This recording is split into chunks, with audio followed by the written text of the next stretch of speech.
मेहनत इतनी खामोशी से करो कि सफलता खुद शोर मचा दे। जी हां, ये पंक्तियां भूपेश अवस्थी जी पर बिल्कुल सटीक बैठती हैं। भूपेश जी न सिर्फ अपने परिवार की जिम्मेदारियों को बखूबी निभाना जानते हैं, बल्कि समाज की सेवा के लिए भी वे सदा समर्पित रहते हैं। इतना ही नहीं, राज्य कर्मचारी संघ परिषद उत्तर प्रदेश के कार्यकारी अध्यक्ष होने के नाते भूपेश जी पर राज्य के 16 लाख कर्मचारियों की जिम्मेदारी भी है। इन सभी जिम्मेदारियों को हंसते मुस्कुराते निभाना ही इनकी खासियत है और यही खासियत बनाती है इन्हें शख्सियत। तो आइए आज आपकी मुलाकात कराते हैं हमारे खास मेहमान भूपेश अवस्थी जी से।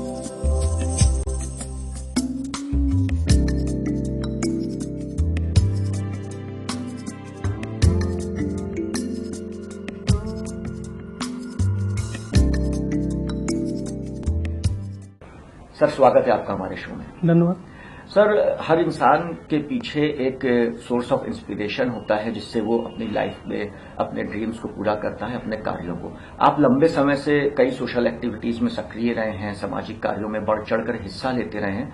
आपके जीवन में वो प्रेरणा स्रोत क्या है, ये जानना चाहेंगे। प्रेरणा मेरे घर परिवार से मिलती है। मेरी माताजी बहुत, उनका अच्छा व्यक्तित्व था, बहुत ज्यादा मिलनसार थी, सारे परिवार को जोड़ के रखना, और जो हमारे मिलने जुलने वाले हैं, दूर दराज के रिश्तेदार हैं, उनको सब को भी जोड़ के रखना, और पूरी मेहनत के साथ, ईमानदारी के साथ उन्होंने अपना जीवन व्यतीत किया। मेरे आसपास जो हमारे मित्र हैं, परिवार, अन्य जो लोग हैं, उन लोगों की प्रेरणा हमारे साथ रही है, और मैं समझता हूं कि पारिवारिक और सामाजिक दोनों तरह की, और हमारे मित्रों की प्रेरणा सब मिलजुल कर हमें आगे बढ़ाने में पूरी तरह से सहायक हुई। सर, आपके पर्दे की आगे की कहानी तो पूरा शहर जानता है आपकी लाइफ को। पर्दे के पीछे की कहानी हम जानना चाहेंगे। अपने परिवार के बारे में कुछ बताएं, कितने सदस्य हैं और क्या करते हैं आपके परिवार के सदस्य? मेरे परिवार में वर्तमान में हमारा संयुक्त परिवार है। मेरे पिताजी अभी भी हैं, उनकी सेवानिवृत्त हो चुके हैं। वो पेशे से शिक्षक थे, और जानते हैं आप कि शिक्षक का परिवार आर्थिक रूप से बहुत मजबूत नहीं होता है, लेकिन उसके बावजूद हम सब लोग एक संयुक्त परिवार के रूप में साथ साथ हैं। मेरे अतिरिक्त मेरे 2 भाई हैं, मेरी एक बहन है जो बाहर है, कानपुर से बाहर नौकरी में है हमारे बहनोई। उनके भी 2 बेटे हैं। मेरे 2 छोटे भाई हैं, वो भी हमारे साथ ही रहते हैं, संयुक्त रूप से परिवार में रहते हैं। मेरे माताजी संयुक्त परिवार की पक्षधर थी, इसलिए सारे लोग एक साथ रहते रहे। मेरे पिताजी ने अपने जीवन काल में बहुत संघर्ष किया। हम लोग गांव, यहाँ पास में एक घाटमपुर तहसील में भद्रस गांव है, वहां के मूल रूप से निवासी हैं, और वो शिक्षक के पद पर जब उनकी नौकरी लगी तब, और उसके पहले जब वो अपना अध्ययन कर रहे थे, पढ़ाई कर रहे थे, तब वो साइकिल से कानपुर आते थे। तो उन्होंने बहुत मेहनत की, बहुत संघर्ष किया, और उस संघर्ष करके धीरे धीरे हम लोगों को सबको पढ़ाया, आगे बढ़ाया। तो निश्चित रूप से वो प्रेरणा भी हमारे साथ रही, संघर्ष की प्रेरणा हमको उनसे मिली, और हम सारे लोग एक संयुक्त परिवार के रूप में एक साथ रहे। उन्होंने भी अपने परिवार को लेकर चलने का काम किया है, तमाम काम उन्होंने संयुक्त परिवार के रूप में किए हैं। तो ये निश्चित रूप से उनकी प्रेरणा से ही ये संभव हो सका। सर, कहा जा सकता है कि आपको माता और पिता दोनों के ही संस्कार आपके जीवन में काम आ रहे हैं। सर, जैसा कि आपने बताया कि आप एक ज्वाइंट फैमिली में रहते हैं, संयुक्त परिवार में। मौजूदा समय में ज्वाइंट फैमिली का कल्चर खत्म होता जा रहा है और लोग न्यूक्लियर फैमिली ट्रेंड को ज्यादा महत्व दे रहे हैं। ऐसे दौर में आपने अपने पूरे परिवार को जोड़ के रखा हुआ है, तो कहीं ना कहीं हमें लगता है कि आप में होम मैनेजमेंट स्किल्स भी दिखाई देती हैं। तो ये जानना चाहेंगे सर, क्या ये आपको अपने माताजी से ये चीज सीखने को मिली है, या पिताजी से, या फिर आपने अपनी वाइफ के साथ मिलकर के सफलतापूर्वक इस चीज को अंजाम दिया है कि एक ही छत के नीचे पूरा परिवार रह रहा है? नहीं, हमने पहले ही बताया ना कि चूंकि माताजी पिताजी सब लोग संयुक्त रूप से साथ में रहे, तो वो सारे संस्कार हमारे परिवार पर भी आए। आपने देखा होगा यहाँ पर घर पे हमारे 4 पीढ़ी एक साथ रहती हैं, हमारे पिताजी, मैं स्वयं, मेरा बेटा और उसका बेटा। तो 4 पीढ़ी एक छत में रहना मैं समझता हूँ कि आज के युग में थोड़ा कठिन काम है। और वो सारे लोग एक साथ रहते हैं, एक ही साथ एक ही मकान में रहते हैं।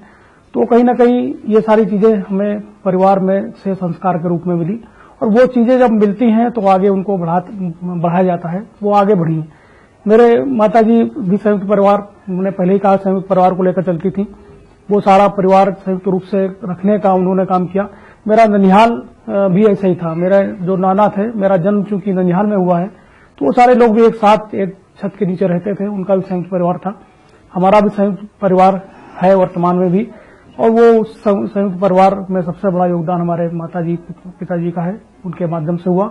आज के युग में जो स्थितियां हैं, वो अपना परिवार, अपने बच्चे, अपनी पत्नी, ये सारी चीजें हमारे साथ लागू नहीं होती हैं। मुझे खुशी है इस बात की कि शादी के बाद ये सारी समस्याएं आती हैं, लेकिन मेरी पत्नी और मेरी शादी के बाद ये कभी कठिनाइयां मेरे सामने नहीं आई। मेरी पत्नी ने इस बात पर कभी किसी तरह से कोई आपत्ति नहीं की कि सारे लोग साथ में रहते हैं। मैं चूंकि सबसे बड़ा परिवार में हूं, मेरी शादी के बाद संयुक्त रूप से सारा परिवार था। उस समय किसी की शादी नहीं हुई थी। मेरी सिस्टर और मेरे 2 भाई भी साथ में रहते थे, तो सारे लोग एक साथ रहते थे। मेरी पत्नी ने कभी भी इस बात पर कभी आपत्ति नहीं की, और न कभी मुझसे कहा प्रत्यक्ष या अप्रत्यक्ष रूप से कि हमको अलग रहना चाहिए या हमको काम करने में कठिनाई होती है, बहुत सारा काम करना पड़ता है। ये सारी चीजें कभी हमारे सामने नहीं आई, और पत्नी ने बहुत ज्यादा हमें सहयोग किया। चूंकि वो संस्कार थे और उनका सहयोग मिला, इसलिए ये संभव हो सका। अन्यथा आप जानते हैं कि आजकल तो लोग शादी के तुरंत बाद चाहते हैं कि सब लोग अलग अलग हो जाएं, अब अपना परिवार लेकर रहें। तो मेरे व्यक्तिगत जीवन में ये कठिनाई नहीं आई। मेरे बच्चे दोनों संयुक्त परिवार में पले और बढ़े। मुझे खुशी है इस बात की कि मेरा बेटा और मेरी बेटी दोनों संयुक्त परिवार में हैं। मेरी बेटी जहां पर शादी हुई है, वो लोग भी संयुक्त रूप से एक साथ रहते हैं, संयुक्त परिवार में है। वो इस समय अपनी शिक्षा पूरी करके विदेश में है, साउथ कोरिया में है, और मेरे दामाद भी इसी बात के पक्षधर हैं। मेरा बेटा, सबसे ज्यादा खुशी की बात यह है कि मेरा बेटा और बहू दोनों लोग सर्विस में थे। 6 साल उन्होंने सर्विस की। बीटेक करने के बाद वो सॉफ्टवेयर इंजीनियर हैं दोनों, और दोनों लोग बाहर थे। 6 साल बाहर रहने के बाद उनको ये लगा कि वो उन 6 सालों में भी उनको अलग रहने में कठिनाई हुई, वो नहीं रहना चाहते थे। लेकिन शादी के बाद फिर ये कठिनाइयां और ज्यादा उनको महसूस हुई, और उन्होंने सोचा कि हमको यहाँ रहना चाहिए। मुझे इस बात की खुशी है उसके इस निर्णय से कि वो यहाँ पर आ गया, हमारे साथ में है। नौकरी करने के बाद, इतनी लंबी अवधि तक नौकरी करने के बाद वो हमारे बीच में फिर से आ गया, और हमारे साथ मेरी बहू और मेरा बेटा साथ में है, उनका बच्चा साथ में है। तो ये निश्चित रूप से ये बड़ा सुख है, जो आज के भौतिक युग में जब लोग भौतिक संसाधनों की तरफ भागते हैं, तो ये आत्मिक सुख और पारिवारिक सुख बहुत कम लोगों को नसीब होता है। मुझे इस बात की खुशी है कि मैं इन सारे सुखों को भोग रहा हूं और पूरे संयुक्त परिवार में रह रहा हूं। तो हम न्यूक्लियर फैमिली के पक्ष में बिल्कुल नहीं है। हम जानते हैं कि किस तरह से न्यूक्लियर फैमिली में कठिनाइयां आती हैं। मुझे याद है कि जब ये लोग बाहर रहते थे, तो मैं कभी जाता था तो इनके पास किसी के पास फुर्सत नहीं होती थी बात करने की, क्योंकि नौकरियां ऐसी हैं कि वो सुबह से लेकर रात तक नौकरी की व्यस्तता के कारण कोई भी इनके साथ नहीं रह सकता था। तो वो सारी चीजें खत्म हो चुकी हैं, हमारे बीच में हैं। और मैं ये संदेश भी देना चाहता हूं सबको कि संयुक्त परिवार इस भारतवर्ष का को एक विरासत में मिला हुआ है, ये संयुक्त रूप से रहना। और वसुधैव कुटुम्बकम का जो सिद्धांत है, वो भारत में ही सबसे पहले लागू होता है। सबको एक साथ रहना चाहिए, सबको मिलजुल कर रहना चाहिए। यही हमारे लिए जीवन में ये हमको प्रेरित करता है और हमें आगे बढ़ाता है। नहीं सर, ये बड़ी बात है कि मौजूदा दौर में जहां युवा अपने कैरियर के लिए दूर से दूर जाने को भी तैयार हैं, वहां पर आपके बेटे ने वापस आने का जो फैसला किया है, सार्थक फैसला है। सर, अपने डेली रूटीन के बारे में कुछ बताएं, अपने दिनचर्या के बारे में, कैसे आप अपना दिन शुरू करते हैं और कैसे अपने दिन को विराम देते हैं? डेली रूटीन तो मेरा मानना है कि जब सार्वजनिक जीवन में व्यक्ति आता है तो रूटीन बहुत ज्यादा सेट नहीं हो पाता।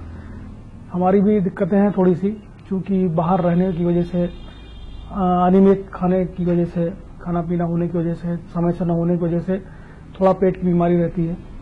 तो रात चूंकि देर तक काम करने की आदत है, रात में देर तक जगने की वजह से भी दिक्कतें आती हैं, तो सुबह थोड़ा लेट उठना और उसके बाद फिर उठने के बाद चाय पीना, अखबार पढ़ना। अखबार चूंकि हम नियमित रूप से पाठक हैं अखबार के, और जब से हमने होश संभाला है तब से नियमित अखबार की जरूरत रहती है सुबह। तो सुबह 1-1.5 घंटा का टाइम उसमें निकल जाता है, फोन पर बात करना, ये सारी चीजें करना होना। उसके बाद फिर नहाना, पूजा करना, ये डेली का रूटीन है। और पूजा करना इसलिए डेली का रूटीन है कि ये हमने माता जी से सीखा है। मेरी माता जी पूजा पाठ में बहुत ज्यादा ध्यान देती थी और वो बहुत ज्यादा आस्तिक थी। वो उनका कोई भी काम बिना पूजा के शुरू नहीं होता था। तो चूंकि घर के बड़े सदस्य होने के नाते हमने उनसे सीखा है ये। तो सबसे पहले हमारा प्रयास होता है कि अगर हमको सुबह जल्दी नहीं निकलना है, 7 बजे में निकलना है, 6 बजे निकलना है, तो हम पूजा करके ही निकलते हैं, नहा के पूजा करके। ये हमारे रूटीन में सम्मिलित है और इसका हम पूरा ध्यान रखते हैं, भले और सारे काम रुक जाएं। लेकिन कितना समय देते हैं आप पूजा में? लगभग 45 से 50 मिनट प्रतिदिन का रहता है रूटीन में। तो उसके बाद फिर उसके बाद पूजा के बाद फिर दोबारा चाय वाय पी के नाश्ता करके फिर थोड़ी देर फोन पे बात करना या लोगों के जो लोग आते जाते हैं उनसे मिलना जुलना रहता है। उसके बाद 1-1.5 घंटे बाद हम फाइनली खाना वाना खा के ही घर से निकलते हैं। उसके बाद फिर आने का कोई तय नहीं रहता, ऑफिस जाना। ऑफिस के बाद अगर और कोई काम है या बीच में कभी तमाम कार्यक्रम आ जाते हैं जो ऑफिस पहुंचने के पहले निपटाने होते हैं, वो सारे काम, किसी अधिकारी से मिलना है, किसी की समस्या है उसका निस्तारण बीच में ही करना है। तो वो सारे काम करने के बाद ऑफिस पहुंचना, ऑफिस के बाद भी फिर जो काम रहते हैं उनको निपटाना। और मुख्य रूप से जो हमारी दिनचर्या में सम्मिलित है कि हमारे जो मित्र हैं उससे अलग, जो संगठन से अलग हटके भी कुछ एक जीवन है, जो हमारे व्यक्तिगत मित्र हैं उनके साथ बैठना और उनके साथ अपने बातों को साझा करना, शेयर करना और उनके साथ थोड़ी देर के लिए रिलैक्स होना। तो ये सारा काम खत्म करते करते 12, साढ़े 12 रात का बजता है। उसके बाद फिर घर आना और सोना। तो शाम के खाने आने का भी हमारा बहुत ज्यादा नियमित नहीं रहता है, कभी जनरली बाहर ही होता है, खाना पीना भी बाहर होता है। तो इस तरह से एक अनियमित जीवनचर्या इसको कह सकते हैं है। लेकिन चूंकि थोड़ा सा हमने खाने पीने का ध्यान रखा है इसलिए बहुत ज्यादा कठिनाई नहीं आती है। सर, जहां तक हमें जानकारी है कि सन 1981 में आपने कर्मचारी संगठन का पहली बार चुनाव लड़ा था। एक तरफ सर जहां पर लोग अपने परिवार को संभालने के लिए अपनी नौकरी पर ध्यान देते हैं, आपने नौकरी के साथ साथ कर्मचारियों के हित के लिए जो ये कदम उठाया, इसकी क्या वजह रही थी? हमने 1970 में सेवा में कार्यभार ग्रहण किया था। तो उस समय और आज भी, आज तो खैर कम है, लेकिन उस समय अफसरशाही बहुत ज्यादा थी। कर्मचारी किसी अधिकारी के कमरे में घुसने में डरता था और जो संगठन जो लोग चला रहे थे वो लोग भी कहीं न कहीं अधिकारियों से मिलकर सारे काम करते थे। उसमें अगर उनको अपने विरोधियों के खिलाफ कार्रवाई करानी है तो अधिकारियों से मिलकर काम कराते थे। समस्याओं का निस्तारण बिल्कुल नहीं होता था। कर्मचारी अपनी अपनी छोटी छोटी समस्याओं के लिए, आप उसको जीपीएफ से लोन लेना है, उसके लिए कठिनाई आती थी। ट्रांसफर, पोस्टिंग, प्रमोशन, ये सारी चीजें ऐसी थी जिनमें बहुत कठिनाइयां कर्मचारियों को आती थी। और जो लोग जिम्मेदार थे, संगठन के पदाधिकारी थे, जो लोग उनकी बात रखने का अधिकार जिनको था, वो लोग उनकी बात नहीं सुनते थे और उनका शोषण करते थे। हमने देखा अपनी आंखों से कि उस समय तमाम कर्मचारियों का विभिन्न प्रकार से शोषण किया जाता था। तो वो कहीं न कहीं हमें लगा कि ये सब चीजें नहीं होनी चाहिए। कर्मचारी अगर नौकरी कर रहा है तो नौकरी के साथ जो सुविधाएं उसको मिलनी चाहिए, वेतन के साथ साथ जो सुविधाएं मिलनी चाहिए वो उसको स्वतः मिलनी चाहिए। लेकिन जब वो नहीं मिलती हैं तो कहीं न कहीं कठिनाई हुई। ये बात हमको थोड़ा धीरे धीरे कर काफी इससे तकलीफ हुई और हमको लगा कि इसके लिए इसका विरोध होना चाहिए। उस समय चूंकि विरोध करने की स्थिति नहीं थी, इसलिए हमने 2-4 लोगों को अपने साथ जोड़कर, और जो हमारे नए लोग थे, तमाम लोग नए थे, उनको सबको जोड़कर हमने उसका विरोध करना शुरू किया। जब विरोध किया तो उसमें तमाम कठिनाइयां भी आई, लोगों ने धमकियां भी दी और सेवा से टर्मिनेट कराने की, निलंबित कराने की, सस्पेंड कराने की धमकियां दी, ट्रांसफर कराने की धमकियां दी। लेकिन हमने फिर सोचा कि नहीं भाई, ये काम तो होना चाहिए, इसलिए हम लोग लगे रहे और धीरे धीरे करके हमने उनके हित में तमाम ऐसे निर्णय लिए जो कहीं न कहीं संगठन और अधिकारियों के खिलाफ थे। लेकिन हमने उसको जारी रखा और हमें सहयोग भी मिला। हमें खुशी इस बात की है कि हमें काफी कर्मचारियों का सहयोग मिला। हालांकि वो लोग खुलकर बिल्कुल नहीं आए, बिल्कुल उन्होंने कहीं पर भी उनका नाम नहीं आया और कहीं पर भी वो हमारे साथ सार्वजनिक रूप से खड़े नहीं हुए, लेकिन मॉरल सपोर्ट हमको मिलता रहा। तो उससे धीरे धीरे करके हम लोगों ने किया और उसमें हमें तमाम कठिनाइयां जो आई उनको भी फेस किया, लेकिन हम धीरे धीरे आगे बढ़ते रहे, चूंकि एक जज्बा था कि भाई हमें कर्मचारियों को की कहीं ना कहीं से मदद करनी है, उनके साथ जो उत्पीड़न हो रहा है उसको समाप्त कराना है। एक लंबा सफर आपने तय किया है सर उस पद को, और आज आपके कंधों पे काफी कर्मचारियों की जिम्मेदारी भी है। अभी आगे की क्या योजना है, कौन सी ऐसी योजनाएं हैं जिस पर आप कार्य कर रहे हैं कर्मचारियों के हित के लिए या करने वाले हैं आगे? विभागीय स्तर पर तो उस समय तमाम कठिनाइयां थी जिनको हमने धीरे धीरे दूर किया। उस समय हमारे यहाँ सबसे बड़ी समस्या थी ट्रांसफर की, क्योंकि विभाग हमारा ऐसा है कि उस समय वो बिक्री कर विभाग के रूप में जाना जाता था, जो सबसे ज्यादा राजस्व उत्तर प्रदेश सरकार के लिए संग्रह करता है। तो स्वाभाविक है कि और सारी सुविधाएं वहां पर थी, तमाम ऐसे संसाधन थे जिनका उपयोग किया जा सकता था, लेकिन हम उन पर नहीं गए कतई। हमने उन सारे कर्मचारियों के हितों के लिए काम किया। वो लोग हमारे साथ शुरू से लेकर आखिरी तक जुड़े रहे। तो विभाग में तमाम जो कठिनाइयां थी उनको दूर करने का था। पहले प्रमोशन के मामले थे। हमारे यहाँ वाणिज्य अधिकारी के पद प्रमोशन के माध्यम से भरे जाते हैं। उनका उस समय 25% कोटा था, जो 33 हुआ। 33 के बाद हमने 50% कोटा कराया, जो हमारे विभाग में ही है, अकेले है और कहीं पर भी नहीं है। पदोन्नति जो लंबे समय से 10 साल, 15 साल, 20 साल तक नहीं होती थी, उनको सबको पदोन्नत कराया। जो और सेवा संबंधी मामले थे उनको सबको दूर कराया। क्योंकि विभाग में जो सुविधाएं थी उन सुविधाओं को लागू कराना ही एक बड़ी समस्या थी, तो उनको लागू कराया। लेकिन राज्य कर्मचारी संयुक्त परिषद के माध्यम से हमने तमाम नीतिगत फैसले लिए। नीतिगत जो हमारी समस्याएं थी, पूरे प्रदेश के 18 लाख कर्मचारियों की जो समस्याएं थी, जो कठिनाइयां थी, उनको दूर करने का काम हमने राज्य कर्मचारी संयुक्त परिषद के माध्यम से किया।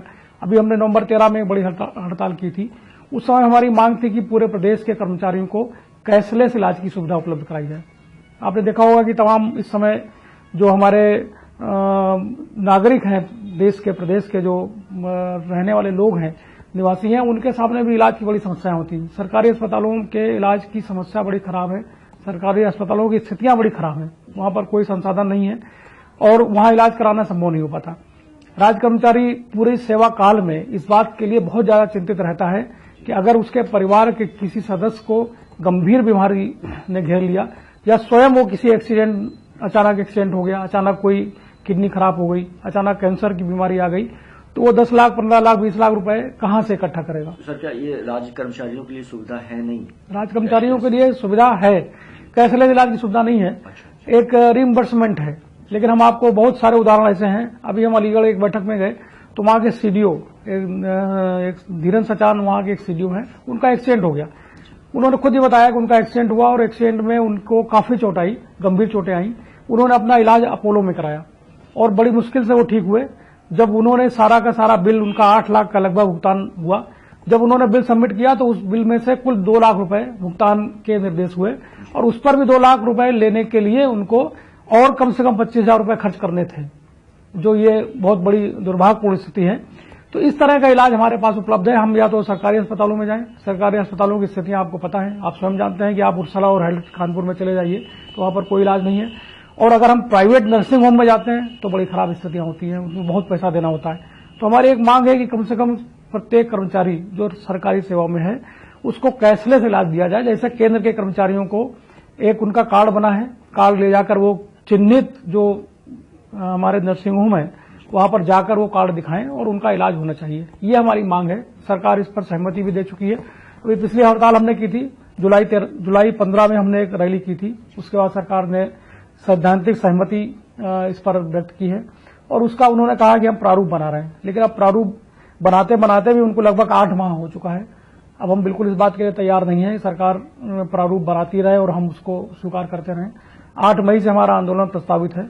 हम कोशिश करेंगे कि अगर सरकार नहीं मानती है तो हम पूरे प्रदेश के 18 लाख राज्य कर्मचारियों को आंदोलन में उतरना होगा। ये हमारी सबसे बड़ी मांग है। सर, किस तरह का आंदोलन होगा इसमें? हड़ताल पूरे प्रदेश में, पूरे हड़ताल में अभी हमने नवंबर 13 में एक हड़ताल की थी। आपने अगर संज्ञान में लिया होगा तो उसमें पूरे प्रदेश में जितने 18 लाख राज्य कर्मचारी थे, सारे लोग हड़ताल पर थे। पूरे प्रदेश के जितने भी कार्यालय हैं, जितना फील्ड स्टाफ हमारा था, वो इंजीनियरिंग का था, मेडिकल का था। मेडिकल की सेवाएं हमने बाधित नहीं की थी, क्योंकि मेडिकल की सेवाएं सीधे जनता से जुड़ी हैं, तो हमने आवश्यक सेवाओं को बाधित नहीं किया था। हड़ताल के 8 दिन तक, 9वें दिन हमने आवश्यक सेवाएं बाधित की थी, तो पूरे प्रदेश में सारे अस्पतालों में आवश्यक सेवाएं बंद हो गई थी। हाईकोर्ट ने उसको संज्ञान में लिया और हाईकोर्ट ने निर्देश किया सरकार को, पहली बार ऐसा हुआ पूरे देश में कि किसी हाईकोर्ट ने हमारी हड़ताल को वैध माना और ये कहा कि भाई ये इनके कैशलेस इलाज की सुविधाएं, और 4 मांगों पर उन्होंने हाईकोर्ट ने सरकार को निर्देशित किया कि आप इनकी मांगें तत्काल पूरी करें, उनको पूरा होना चाहिए। लेकिन स्थिति फिर वहीं का वहीं है। सर, हाईकोर्ट के आदेश के बाद भी सरकार नहीं मान रही है इन बातों, उसकी क्या वजह हो सकती है? सरकार ये नहीं चाहती है, सरकार की मंशा बहुत खराब है, कर्मचारियों के प्रति सरकार की धारणा अच्छी नहीं है। उनका मानना है कि भाई ये काम ये इनको नहीं मिलना चाहिए, जो मिल रहा है ज्यादा मिल रहा है, कहीं ना कहीं ये सोच है। हम तो ये कहते हैं इस बात को बिल्कुल खुले तौर पर कि जो सरकार जो लोग चलाते हैं, वो सांसद और विधायक या विधायक जो सरकार चलाते हैं, वो सारा का सारा जितना सरकार के संसाधन है उनका सारा उपयोग करते हैं। आज पूरे विधायक अगर एक दिन के लिए सदन में चुना जाता है विधानसभा के लिए, या एमएलसी बनता है और एक दिन भी अगर वो काम करता है या शपथ ले लेता है तो उसको पुरानी पेंशन का लाभ दिया जाता है। तो ये एक सरकारी नौकरी नहीं है। आपने स्वतः जनता की सेवा करने के लिए अपने आप को प्रस्तुत किया है, तो अगर उसके बदले में आपको पेंशन भी चाहिए, भत्ता भी चाहिए, वेतन भी चाहिए, तो ऐसा कौन सा काम है आप कर रहे हैं? आप मत करिए। अगर आपको नहीं करना, अगर आप करना चाहते हैं, वास्तव में सेवा करना चाहते हैं, तो आपको कहना चाहिए भाई हमें कुछ नहीं चाहिए, हम जनता की सेवा करेंगे। लेकिन उसके बदले आपको सारे संसाधन मिल रहे हैं। तो अब तो सबसे बड़ा काम यह हो गया कि वो सारे के सारे लोग अपने वेतन, अपने भत्ते वहां पर बैठकर बढ़ा लेते हैं, क्योंकि सारे लोग प्रभावित होते हैं उससे। और जनता को क्या मिल रहा है, प्रदेश के कर्मचारियों को क्या मिल रहा है, क्या देना चाहिए, ये उनके एजेंडे में बिल्कुल नहीं है। न कोई सरकार सोचती है, वो चाहे सपा की सरकार हो। सपा की समाजवादी पार्टी की सरकार ने ये कहा था स्पष्ट तौर पर अपने एजेंडे पर कि हम राज्य कर्मचारियों की समस्याओं का समाधान करेंगे, उनकी मांगों को मानेंगे। लेकिन 4 साल पूरे हो गए सरकार को, अब तक उन्होंने हमारी कोई मांग नहीं मानी। और सबसे बड़ी बात यह है कि हमारे कैशलेस इलाज की सुविधा और तमाम सुविधाओं पर सहमति हो चुकी है, इसके बाद भी सरकार उस पर शासनादेश जारी नहीं कर रही है। सर, किताबों में अक्सर पढ़ा है कि अमीर इंसान और अमीर होता जा रहा है और गरीब इंसान और गरीब होता जा रहा है। देखा जाए तो देश में ऐसी तस्वीर दिखाई भी दे रही है इस समय। आपके विचारों में इस असमानता को कैसे दूर किया जा सकता है? तो कुछ जो व्यवस्था बनी है, कहीं न कहीं हर आदमी इस भौतिक साधनों की तरफ भाग रहा है, संसाधनों की तरफ भाग रहा है, और वो चाहता है कि हम सारी चीजें खुद ले लें, खुद हम इतना पैसा कमा लें, खुद हम अपनी कई पीढ़ी के लिए व्यवस्था कर लें। तो ये सोच इधर काफी समय से डेवलप हो रही है। ये सोच खराब है। अगर आदमी कुछ करेगा नहीं तो मैं समझता हूं कि जो पैसा रखा है वो पैसा बहुत लंबे समय तक नहीं चल सकता है। इसलिए सबसे पहले तो जितनी जरूरत हो उतना ही पैसा आदमी के पास होना चाहिए, उतना ही उसको कमाना चाहिए। दूसरी बात ये, जो इस धरती पर इंसान के रूप में या किसी भी रूप में जिसने जन्म लिया है, उसको पूरा अधिकार है कि वो उसको खाना, कपड़ा और हर चीज उपलब्ध होनी चाहिए। ये एक समानता की बात है। इस देश की व्यवस्था भी यही थी कि सबको समान रूप से सबके साथ व्यवहार होना चाहिए। इस देश का जो कानून है वो भी हमको ये अधिकार देता है कि सारे लोग बराबर हैं। तो ये असमानता नहीं होनी चाहिए। इधर लंबे समय से कुछ ऐसी सरकारी नीतियां हैं कि जिसके कारण असमानता बढ़ रही है। इस असमानता को दूर करने का दायित्व हम सबका है। हमको भी सोचना चाहिए और खासतौर से सरकार को भी सोचना चाहिए कि असमानता कैसे दूर हो। आज देख लीजिए कि जो लोग पूंजीपति हैं, जो लोग व्यापार करते हैं, वो और बढ़ते चले जा रहे हैं। जो गरीब है, जो निर्धन है और जो जिसके पास संसाधन नहीं है, वो और गरीब होता जा रहा है। तमाम ऐसे लोग हैं जिनको पढ़ाई के लिए भी पैसा नहीं हो पाता, 2 वक्त की रोटी भी उनको नहीं मिल पाती है। तो ये सारी चीजें हैं, ये सामाजिक असमानता है जो कहीं ना कहीं ये विनाश की ओर ले जाती हैं। सभी लोगों को एक साथ आगे बढ़ना चाहिए, तब जाकर के कुछ कल्याण हो सकता है। सर, आपने अपने जीवन में कई भूमिकाएं अदा की हैं। देखा जाए एक सामाजिक कार्यकर्ता के रूप में भी आप रहे, इसके अलावा एक लीडर के रूप में भी आपने काफी कुछ किया है, पारिवारिक जिम्मेदारियों को भी अच्छी तरह निभाया है। लेकिन फिर भी कुछ ना कुछ ऐसे ड्रीम्स अभी भी आपके होंगे मन में, कुछ सपने होंगे जिन्हें आप पूरा करना चाहते होंगे, वो हमसे शेयर करिए सर। जहां तक हमारी 39 साल की सर्व सेवाएं हैं राज्य सरकार के लिए, राज्य सरकार के जो दायित्व थे वो हमने पूरे किए। और सबसे जो प्रमुख रूप से जो हमने अपने जीवन का लक्ष्य बनाया वो कर्मचारियों की समस्याएं थी, जिनको हमने पूरा किया। बहुत सारे काम अभी अधूरे हैं। अभी हमने एक बात कही आपसे कि ये हमारा कैशलेस इलाज की सुविधा कर्मचारियों को मिलनी चाहिए। वैसे ही हमारा मानना है कि 2 चीजें इंसान की सबसे बड़ी जरूरतें हैं और जो चीजें बहुत महंगी हैं, एक चिकित्सा और एक शिक्षा। अगर आपके बच्चे, हर किसी की ये महत्वाकांक्षा होती है, इच्छा होती है कि उसके बच्चे अच्छी शिक्षा ग्रहण करें। हमारा सपना है कि कम से कम हम एक ऐसा समाज बनाएं जिसमें सबको शिक्षा बराबर समान रूप से मिले और सारे लोगों को चिकित्सा की सुविधा ठीक से मिले। तो मेरा ये मानना है कि ये व्यवस्थाएं सरकार की तरफ से उपलब्ध होनी चाहिए और ये खाली राज कर्मचारियों के लिए नहीं, ये व्यवस्थाएं सरकार की तरफ से सबके लिए समान होनी चाहिए। अगर ये व्यवस्थाएं सरकार उपलब्ध कराएगी, अच्छी शिक्षा, समान शिक्षा, एक जैसी शिक्षा, चिकित्सा के साधन, स्वास्थ्य के प्रति जागरूकता लोगों में, तो आधी से ज्यादा समस्याएं पूरे देश के जो लोग हैं उनकी समाप्त होंगी। वो कहीं ना कहीं दूसरी दिशा में वो लोग काम करने के लिए सोचेंगे। तो ये उपलब्ध करानी चाहिए। हमारी भी एक इच्छा है कि एक अभिलाषा है और ये कहीं न कहीं कामना है कि हम इस दिशा में सेवानिवृत्त के बाद काम करना भी चाहते हैं कि कैसे भी हो हम इस पर अगर कुछ भी हम कदम आगे बढ़ सकेंगे, कदम भी आगे बढ़ा सकेंगे, तो मैं समझता हूं कि मेरा जीवन सार्थक होगा और हम इसके लिए प्रयास भी करेंगे। सर, पिछले दिनों आपने साउथ कोरिया की यात्रा करी थी। वहां के कर्मचारियों को मिलने वाली सुविधाएं और उनके कानूनों के बारे में आपने अध्ययन किया था और फिर भारत के कर्मचारियों को मिलने वाली सुविधाओं से उसकी तुलना करी थी। तो सर, उस यात्रा के दौरान की जो गतिविधियां रहीं उसके बारे में कुछ डिटेल में बताएं सर। साउथ कोरिया एक विकसित देश है और विकसित देश में मैं समझता हूँ कि सारी चीजें सबको उपलब्ध हैं, सारे संसाधन वहां पर हैं। हमारा देश अभी विकसित नहीं है, तो उस हिसाब से अगर देखा जाए तो वहां पर श्रमिकों के जो कानून हैं वो ज्यादा प्रभावी हैं। हमने देखा वहां पर कि श्रमिकों के लिए वहां घंटों के हिसाब से वेतन का भुगतान होता है, जो हमारे यहाँ अगर उससे तुलना की जाए तो उनके घंटों के हिसाब से हमारे यहाँ 176 रुपए मनरेगा के श्रमिक की मजदूरी है प्रतिदिन की, और वहां पर 321 रुपए प्रति घंटे की मजदूरी है। तो ये बहुत बड़ा अंतर है। वहां के जो श्रमिक कानून हैं वो ज्यादा प्रभावी हैं। वहां के श्रमिकों को नौकरी से निकालना और उनके विरुद्ध कार्रवाई करना इतना आसान नहीं है।